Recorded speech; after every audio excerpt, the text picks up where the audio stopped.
रात बहुत गहरी थी। इतनी गहरी थी कि थाने की खिड़कियों से सिर्फ बाहर अंधेरा दिख रहा था। इंस्पेक्टर आदित्य सिंह अभी भी अपनी कुर्सी पर सीधा बैठा था। टेबल पर फाइलें फैली थी, फोटो, रिपोर्ट, रिकॉर्डिंग डिवाइस और पुरानी डायरी। सब एक दूसरे से जुड़ रहे थे, जैसे कोई टूटा हुआ आईना जिसके टुकड़े से अब पूरी तस्वीर बन रही थी। कैमरे में मौजूद थे सुनीता, विजय, संजय, रोहन, पायल, रोहित और दो सिपाही। सब चुप थे।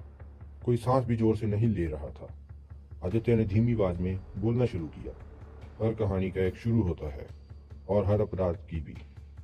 इसकी शुरुआत हुई 15 साल पहले। उसने नेहा की फाइल उठाई। नेहा, संजय की बहन, एक साधारण लड़की जो सिर्फ गलत समय पर गलत सड़क पर थी। उस रात रमेश नशे में था, गाड़ी तेज थी और ब्रेक नहीं लगा। नेहा मर गई। कैमरे में सिरहन दौड़ गई। कमरे में सिरन दौड़ गई। संजय की आंखें भर आईं। उसने चेहरा नीचे कर लिया।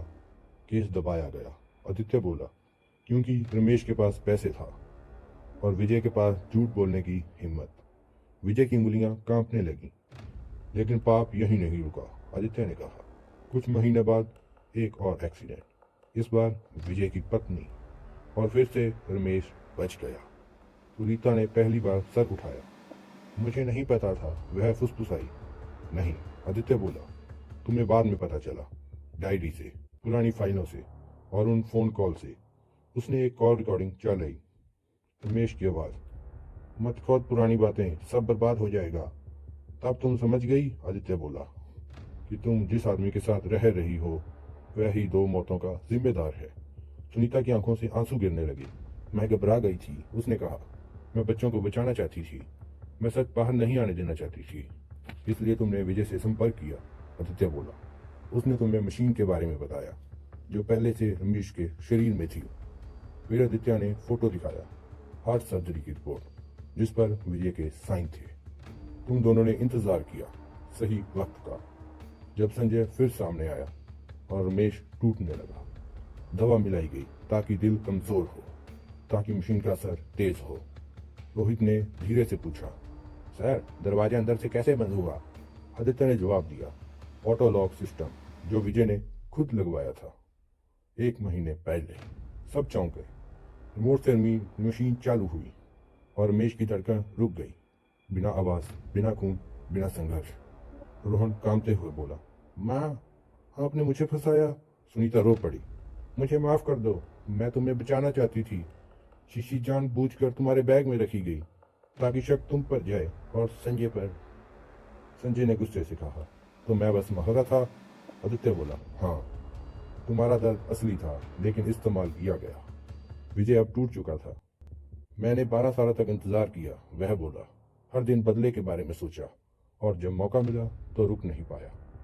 लेकिन तुम डरपोक थे, आदित्य बोला, इसलिए खुद हाथ नहीं लगाया, मशीन का इस्तेमाल किया। आदित्य ने आखिरी सबूत रखा, एक पेन ड्राइव। उसमें रिकॉर्डिंग थी, सुनीता और विजय की बातचीत। सुनीता, आज रात? विजय, हाँ, 10 बजे। रिमोट ऑन करूंगा। सुनीता, बच्चे सो जाएंगे तब। कमरे में सन्नाटा फट पड़ा। सुनीता जमीन पर बैठ गई। मैं राक्षस बन गई, वह बोली। आदित्य खड़ा हुआ। उसकी आवाज शांत थी। तुम पीड़ित थी, लेकिन फिर अपराधी बन गई। कुछ देर बाद पुलिस उन्हें ले गई, हथकड़ियों में। बाहर हल्की बारिश शुरू हो गई थी, जैसे शहर भी रो रहा हो। कुछ हफ्तों बाद कोर्ट में फैसला हुआ। विजय उम्र कैद, सुनीता 20 साल की कैद, संजय निर्दोष। रोहन और पायल को रिश्तेदारों के पास भेजा गया। उनकी दुनिया टूट चुकी थी। एक शाम आदित्य छत पर खड़ा था, हाथ में चाय। रोहित पास आया। सर, क्या सच हमेशा इतना दर्द देता है? आदित्य मुस्कुराया, हाँ, लेकिन झूठ उससे भी ज्यादा। वह आसमान की ओर देखने लगा। कभी कभी लोग बुरे नहीं होते, बस गलत फैसले ले लेते हैं। और फिर उसने बाहर नहीं निकल पाते। हवा चली, फाइल बंद हुई, केस खत्म हुआ, लेकिन सवाल अभी भी बाकी था।